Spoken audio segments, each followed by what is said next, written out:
Okay, good morning, ladies and gentlemen, and welcome to this week's Let's Talk Dairy. So today I'm just going to do a very quick piece on that time of year to actually talk about closing. So last week we were talking about the efforts that people made to actually provide enough grass for the last rotation. And today I'm just going to talk briefly about that last rotation and actually closing up the farm as well, okay? So it's very important, I suppose, and we'll pick up on it in a couple of slides that I have for you here in a minute. In that we close the farm with enough grass to have grass for the springtime. Very similar to, I suppose, milking on cows in a very good milk price year like this. If we tear the backside out of it in this side of Christmas, we're going to be left short in the coming side or in the new year. So if we over milk cows, we'd say by giving them shorter dry periods, because milk price is good, then we're going to reduce the potential of our cows for the coming year. And grass is no different. Any of you that are involved in the grass groups will have heard John Maher, John Douglas and Joe Dunphy talking about the spring grazing starts in autumn with the closing strategy. And it even starts as far back as August, I suppose, in terms of that building a cover to have enough for the last rotation, which we've been talking about a good bit. And obviously then as well, to actually close off the farm in an appropriate fashion and as ideal a manner as possible to try and maximize opportunities for grazing in the spring when it'll potentially be a little bit trickier. And obviously when numbers are lower and appetites are a little bit more challenging than they are now, because cows are at full tilt pretty much now. No problem in terms of intakes. We get that little bit of a trickiness in the springtime where cows are freshly calved, intakes are rising week on week, trying to make sure that they're adequately fed and balancing the grass budget and the feed budget at the same time as well. So just in terms of, I suppose, what we need to do, I just need to share a screen with you here now, 1 second. So, as I said, it seems strange maybe to be talking about a spring grazing plan on the 6th of October, but as I said, it's starting now.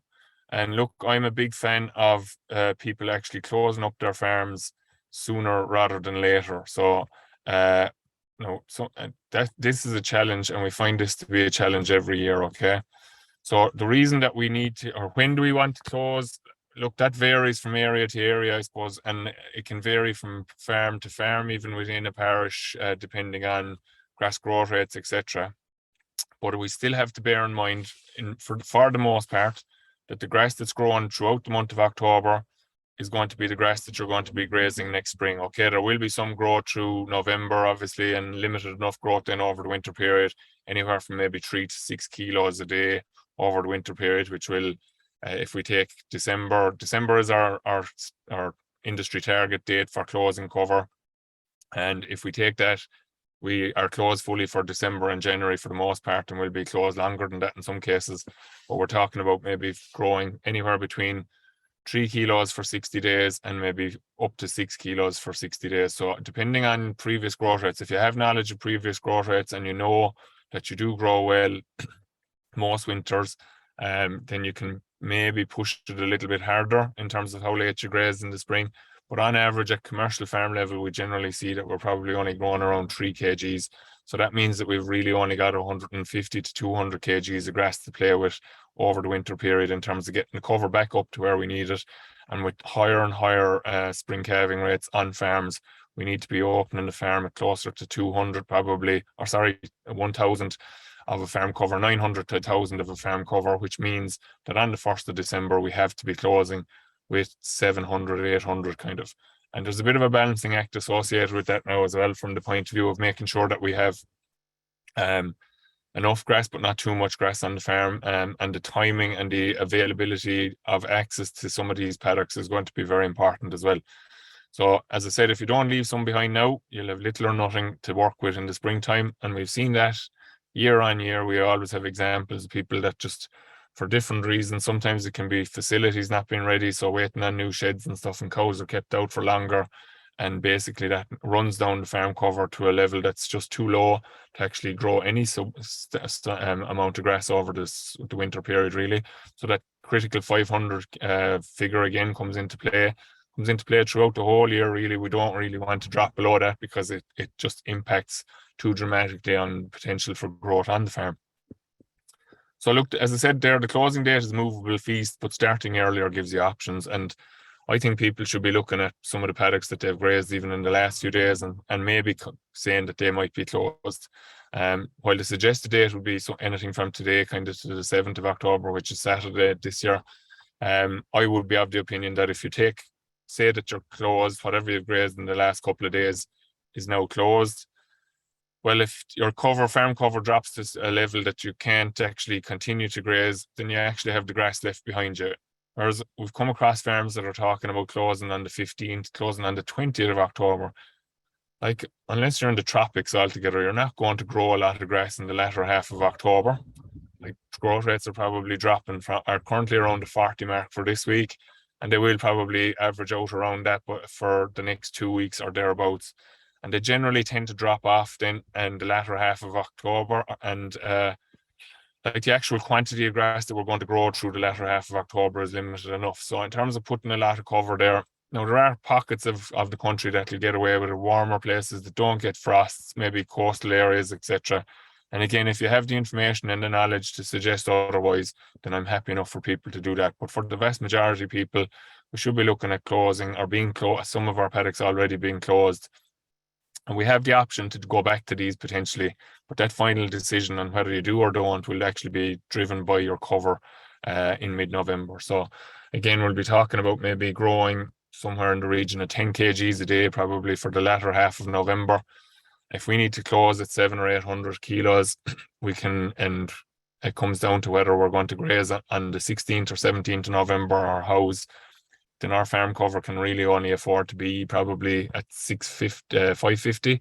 Any lower than that, as I said, we're probably compromising the growth of the farm. And second on top of that, then we're not going to get back up to the figure. So what's happening there is we're removing the demand from the farm. If we house the cows on the 15th or 16th of November, we're giving ourselves approximately 15 days there where we're growing on average 10 from the 10-year averages. So that would put 150 kgs back on every hectare on the farm over that period.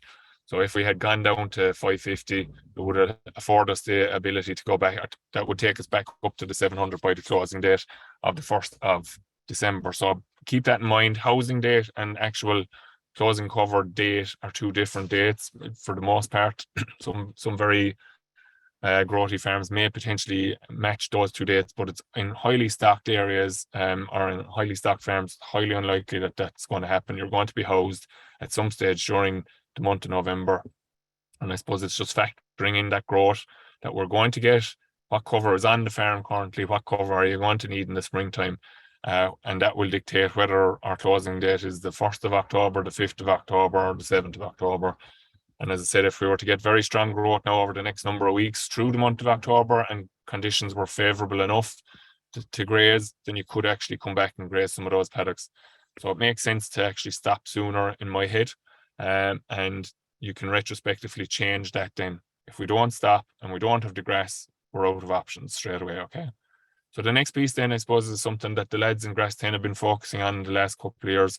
And we've gotten very positive feedback in relation to this, and it was in the Grass 10 newsletter this week as well. Just trying to pick your paddocks to graze for the first time in the spring of next year, and how you plan that out. And I think the best way of doing this is, I suppose, combining what's here on the slide with a map of your farm.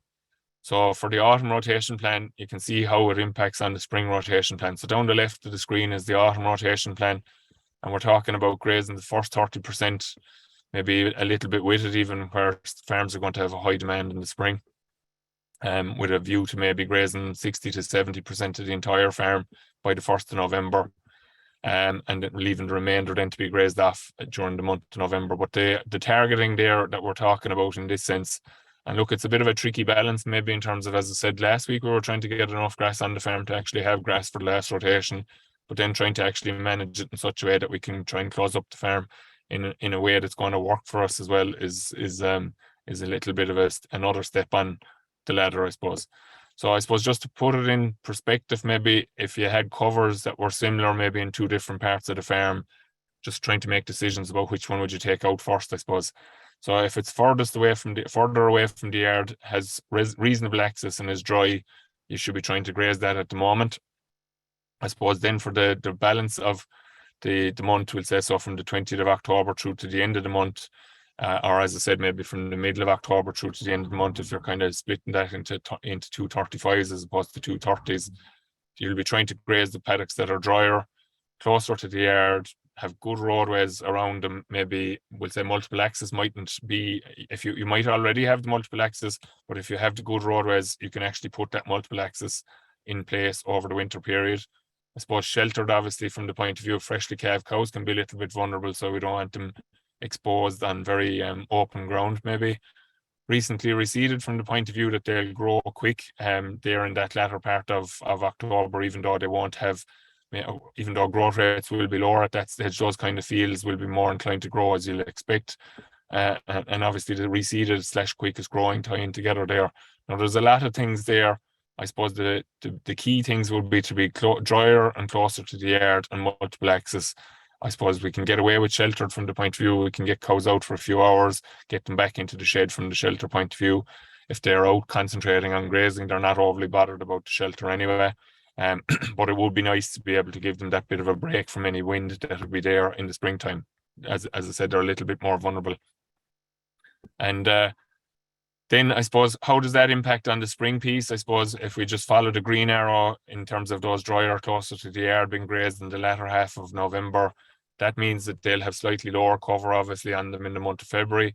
It's obviously, as I said, the axis February can often be a tricky month for grazing. So even though it can be a dry month in many cases, we have the lower covers, which will help us to get cows in as accustomed to grazing a little bit easier, obviously, than pushing them into 14s or 15s. If they're recently reseeded and tending to be the quicker growing paddocks on the farm as well, obviously we start putting grass back on the farm for that second rotation at the start of April as well. So that's another advantage of that. When we talk about the second, or we'll say what we're grazing now up to the middle of this month, in terms of further away from the yard and having okay access and being dry, they will have heavier covers. And I suppose the key thing here is that, and as I said, it's a bit of a balancing act in terms of trying to get this right. But in terms of when we want to graze these, like I suppose the other advantage of grazing the green paddocks, as we call them here now, is that the lower cover means we get through more ground quicker. And we know from years and years of on-farm data now at this stage, as well as research data, that the more ground that we get grazed in February, the greater the opportunity to get into our second rotation with more grass available to us, because we're just basically creating the time scale available for grass to grow by stretching out the rotation as much as possible at that stage of the year. So the earlier we get grazing, the more time we give the grass to grow back. The later we get grazing, the less time that there is to grow back. Granted, we get into higher growth rates as that period of time moves on, but it's still quite low in terms of actual level of demand that we're going to have to meet. So just I suppose those heavier covers that are going to be closed up. So we're going to be looking at maybe carrying anywhere from 12 to 1300 covers maybe over the winter period on some of that ground. And that's at the upper limit of it, really, I suppose. And it needs to be off of a clean base in particular to do this well. But we will be targeting to graze those then from the 1st of March through to St. Patrick's Day, ideally, okay? The fact being here that Brian Gary did research work on this a number of years ago, and Mike Egan would have looked at some of the grass side of things as well in that research.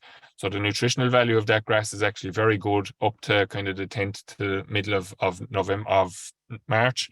However, it does start to fade off then, because we're starting to get kind of senescence or higher level of senescence beginning to occur in that. And it also begins to impact if we carry those heavy covers beyond that point, it actually impacts on tiller density and the ability of those paddocks to grow for a period of time after they're grazed as well. Then that final 40% is just the same. So what we'll be grazing in November is what we'll be planning to graze up to the 5th or 6th of April next year. The awkward paddocks, I suppose, the ones that are going to be furthest away from the yard, the slower growing ones, maybe silage ground that will be just grazed prior to closing up. And I suppose we're also looking at having big demand when we hit those paddocks as well. So lots of cows available to eat them. So the reason for that being that the awkward paddocks that have the poor access, that you're only going in and out the paddocks on a lot less number of occasions, so that the trafficking in over and out of paddocks isn't as great, because the herd is just going in, they're cleaning them out, they're beginning to go through grass at an awful lot quicker rate at that stage. So that, as I said, I suppose that's the plan that you should be trying to keep in mind in terms of targeting to get ground grazed in February. You need to be looking at a situation where you're grazing that off in the latter half of October, targeting those paddocks that you have better access to, that are the drier paddocks. And look, there are some wet farms in the country, but the vast majority of farms have dry paddocks on them. And we should be trying to target those, obviously, to get cows out in the springtime and try to get the grazing season kicked off as early as possible in the springtime. So don't make sure that you put that kind of have that idea in your mind. And as I said, maybe take a map of the farm and highlight the areas, maybe using the same colors that we have here that are feasible to access for the different times, and try to pick them off in those windows that we've acknowledged here. Okay, so just to summarize for today, to have grass in the spring, you need to be closing up from around now. And as I said, my own personal preference is that people would stop now. And as you can go back then, if we have really good grass growth, it may be feasible to graze one or two of those paddocks again before the year end. But farm cover is going to be the one that dictates that. So you're going to need to walk the farm from now on, we'll say, I suppose, to react, because growth rates can change very quickly at this time of the year, as they can at any other stage of the year, in fairness. And the decisions can be changed from one week to the next. Starting earlier is better than going later, because it'll be easier to change your mind and go back in that scenario. And plan to close your paddocks in a way that will maximize your potential to get out in the springtime, as we've discussed. Okay, so if you have any questions, please throw them in there. And if you don't, I'll let you go for this week. Hope you all have a good week. Trickier weather, I suppose, at the moment. So I suppose maybe looking at on-off grazing, maybe in some cases, especially on heavier farms. We'll pick up on some of those other elements, I suppose, in the next number of weeks again. So thanks for tuning in today. Hope you enjoyed that, and we'll talk to you again next week. Thank you.